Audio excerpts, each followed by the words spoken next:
નમસ્કાર, સુપ્રભાતમ. એનડી ફંડમાં આપ સૌનું હાર્દિક સ્વાગત છે. મોબાઈલમાં કેલ્ક્યુલેટરનું એપ્લિકેશન ખોલીને એક લખ્યું 2+2 તો જવાબ આવ્યો બરાબર 4 અને ભેગું વાયરસની સૂચના આવી કે you are permanently band from using calculator. તો ઓલો કે ઓકે બરાબર, કારણ કે હવે 2+2 ન આવડતું હોય ને તો એને પછી આ એપ્લિકેશન એન્ડ્રોઈડની બહુ જરૂર નહીં, એને એકદમ જ એન્જોય કરવાનું. બરાબર, 2 અઠવાડિયા પહેલાં બાળકોને સ્કૂલમાં ટેસ્ટમાં સૂચના આપી કે આવી રીતના લખો એમ. શું તો કે કાલ્પનિક નિબંધ લખો કે તમે અબજોપતિ હોય તો શું એમ. તો બધા માંડ્યા લખવાના અંતે ને એક તો આમ લાંબા પગ થઈને આમ એન્જોય આમ રિલેક્સ બેઠા હતા. કેમ તો કે હું મારા સેક્રેટરીને રાહ જોઉં હું ગયા તો બરાબર. એને એકને 10માં 10 આવ્યા. એક મેડમ આમ અંગ્રેજીમાં જાજુ ભણેલા શાક માર્કેટમાં જઈને કે ગીવ મી સમ ડિસ્ટ્રોયડ હસબન્ડ. કેટલી વાર માથાકૂટ કર્યા પછી ખબર પડી કે એને નાશપતિ જોતું હતું. કે બોલો, ઓલા નામનું એક્ટિવા બાઇક આવે નાનું મોટું, તો એક ઓલા લીધું, આગળ BH લખીને નાખ્યું ભોલા, લખ્યું ભોલા ભંડેરી કા આશીર્વાદ. પૈસા દીધા હવે ગમે એ લખી અમે કે બરાબર. એક મેડમ મનોચિકિત્સક પાસે ગયા કે મારા ઘરવાળા ઘરે આવીને રોજ મારી બાજવા માંડે છે કે મને એનું કંઈક ઉપાય બતાવે. તો ઓલો મનોચિકિત્સક બહુ સમજદાર હતો, એને કીધું કે તાર મિસ્ટર ઘરે આવે ને આમ જરાક એવું લાગે ને કે હવે તણખા જરે છે કે સંઘર્ષ થાય એમ, તરત ગ્લાસમાં અડધો ગ્લાસ પાણી ભરવાનું, પછી આમ પીવાનું, આમ સ્ટાઇલ કરવાની, પણ પીવાનું નહીં, એકદમ પરિસ્થિતિ કાબૂમાં આવી જાય ત્યાં લગીને આવી એક્ટિંગ કરવાની, એક ઘૂંટડો પાણી નહીં પીવાનું, મામલો શાંત થઈ જશે. તો 8-10 દી પછી ઓલી આવી કે ખરેખર પાણી ગણ કરી ગયું કે બહુ સરસ કામ કરી ગયું. તમે આનું રહસ્ય શું છે કે પાણી અમે ઘરનું જ વાપરતા, તમે કંઈ દીધું નહોતું. તો તારો જીભડો કંટ્રોલમાં રાખવાની વાત છે કે પાણીની કંઈક કરામત નથી કે બરાબર. આ કોર્ટમાં એટલા બધા કેસ પેન્ડિંગ છે, ગમે કેસ આવે તરત આગલી તારીખ આપી દઈએ, 2 મહિના પછી 6 મહિના પછી, કેટલા લાખો કેસ પેન્ડિંગ. અમુક તો બિચારા જેલમાં સાચી સજા જેટલા વરા કાઢીને બાયણે આવે નહીં તો સાબિત થાય બોલો. એટલે એકે લખ્યું કે ભાઈ ડૉક્ટરોને સૂચના આપી તમે હે ને કોઈ પણ વકીલ આવે ને, જજ કે વકીલ કીધું, જજ ખાસ તો આપણે દવા નહીં આપવાની, આગલી તારીખ આપી દેવાની, 2 મહિના પછી આવજો, ખબર પડે એ નહીં કે બરાબર. સરકારે એકવાર આદેશ આપ્યો કે હવે ગામમાં આપણે સુરાજી આવ્યું કોઈને કી હવે ભૂખ્યું નહીં હોવાનું બરાબર. તો પોલીસ આજુ કા પેટ્રોલિંગ કરે, તો ફૂટપાથ ઉપર સૂતો હતો ઊભો કર્યો. તો કેમ સૂતો હતો કે જમ્યો હતું તો કે ના ભૂખ્યો હો. તો ભૂખાને હોવાની મનાઈ કે જાગવું પડશે, એને જગાડ્યો આખી રાત બોલો, એને અર્થનો અનર્થ કરી નાખ્યો. હમણાં જાજો વરસાદ પડ્યો મુંબઈમાં, તો અંબાણીએ પોતાના એન્ટિલા બંગલામાં કે ફરતી બધું પ્લાસ્ટિક બાંધ્યા કે આપણે જેવા કોમેન્ટ કરે કે પ્લાસ્ટિક હીરો કે પાણી ગયા પછી ઝૂંપડું હોય કે અંબાણીનો બંગલો કે તરબૂચ વાળાને જઈને પૂછ્યું હશે મારા જેવા જરાક આમ પૂછીને કે તું આ તરબૂચને આમ 2 વાર ટીક ટીક ટીક કરીને પછી આમ કરીને દેશ તો ખબર પડી જાય કે આમાં તરબૂચ મીઠું હોય છે. આ તે બધું ગઈ તો કે ના મને એવું કાંઈ ખબર નથી કે મારા પપ્પા કહેતા કે 2 તરબૂચ બદલાવાના, આમ કરવાનું અને પછી આપણે દઈને એટલે ગરાક ખુશ થઈ જાય કે આ ફોર્મ્યુલા હાલે છે એટલે હું હાકું હું કે બરાબર. તો બરાબર, હમણાં ઈરાન ને ઇઝરાયલનો સંઘર્ષ હાલે છે. તો ઈરાનવાળાએ એમ કીધું કે જો હવે ઇઝરાયલ અમારા ઉપર હુમલા બંધ નહીં કરે તો પાકિસ્તાન તમારા ઉપર હુમલો કરતી છે. ટૂંકમાં એને પાકિસ્તાનનો માર ખવડાવે, બીજું કાંઈ નહીં. ઓલી ધમાલમાં આવે ને કે ઓલો ગુંડા આવે તો કે મુજે મારા તો મોરા બાબુભાઈ કો મત મારે, એમ કે બધા આ પાયડી હોતે મેઇન ઓનરને માર ખવડાવે એમ. તમે પાકિસ્તાનને માર ખવડાવશો ભેગા થઈને, એવું લાગે છે કે બરાબર. એક સુંદર યુવતી પરીક્ષામાં લખવા બેઠી, ત્યાં તો એક છોકરી દોડીને આવી કે મમ્મી તું પેન ભૂલી ગઈ. એ તો બધા કે સંતૂર સાબુ જેવું થયું કે સંતૂર બંતૂર કાંઈ નહીં કે 15મી ટ્રાય છે પરીક્ષાની કે ઉંમર બરોબર જ છે કે બરાબર.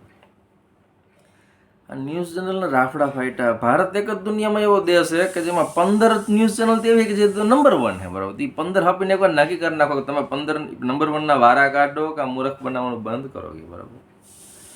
અમુક લોકો તરબૂચના નાળિયેર લેવા જાય તો એવા આમ કરીને કાન પાસે રાખે ને તો અંદરથી અવાજ આવે કે માલિક હું જ છું, બરાબર છું, લઈ લ્યો. આપણે એવી એક્ટિંગ કરતા હોય બરાબર. હમણાં ઓલો ફાધર્સ ડે ગયો, અમારા જમાનામાં કે ફાધર્સ ડે કાંઈ ઉજવતા નહીં, કે જ્યારે બાપાને મન થાય એટલે ચપ્પલ લઈને ધોકા આવે કે હું તારો બાપ ફૂટું, મને યાદ કરાવી દે બરાબર. સર્વિસ નાખા વિભાગ હતા, હાલો ગગજી ગાડું જોડો, વાડીએ જઈને સર્વિસ કરેલો, બીજી વાર નામ ન લઈએ તોફાન. પતિ પત્ની પાણીપુરી ખાતા હતા પ્લેટમાં, તો પતિ એમ પત્ની હમું કતરાય, તો ઓલી પત્ની કેમ મારા હમું આ રીતના તમે જોવો છો કે એ ડોબી થોડુંક ધીમે ખા કે મારા હાથમાં પૂરી નથી આવવા દેતી. તો બરાબર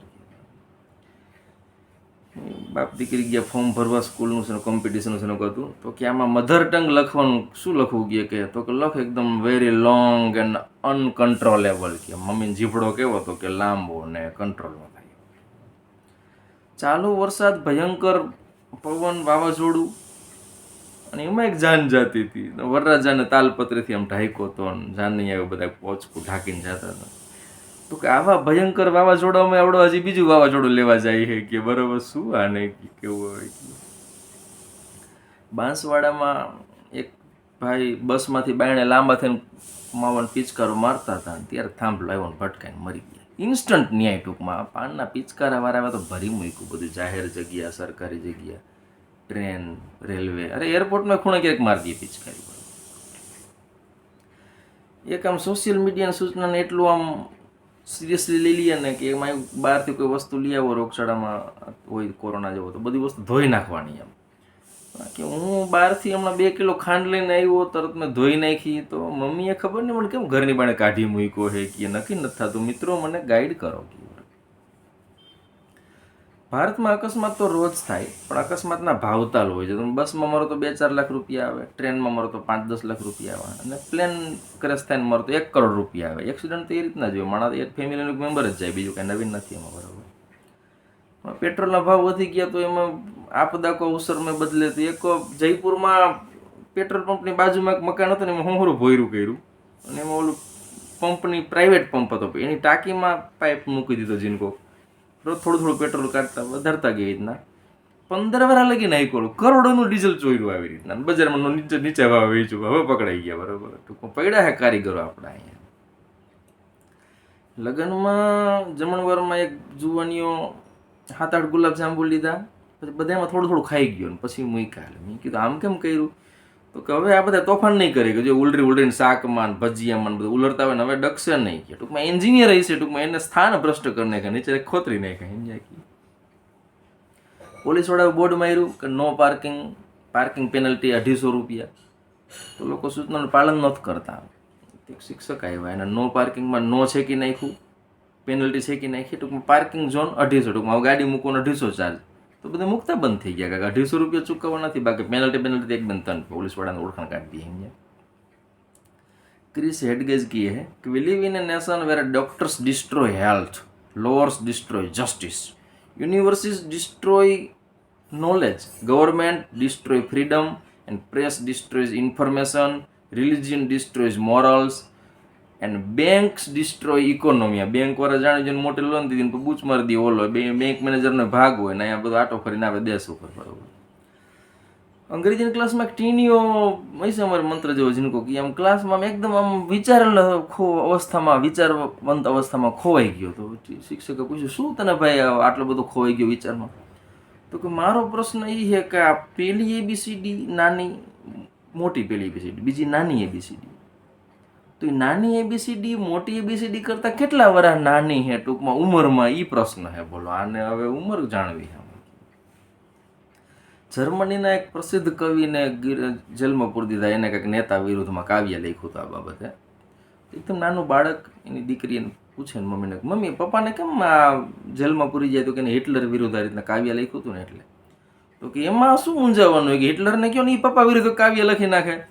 ત્યારે મમ્મીએ કીધું કે બેટા એને એવું લખતા નથી આવડતું, નકર દેશની આ સ્થિતિ હોઈ ગઈ. આવજો.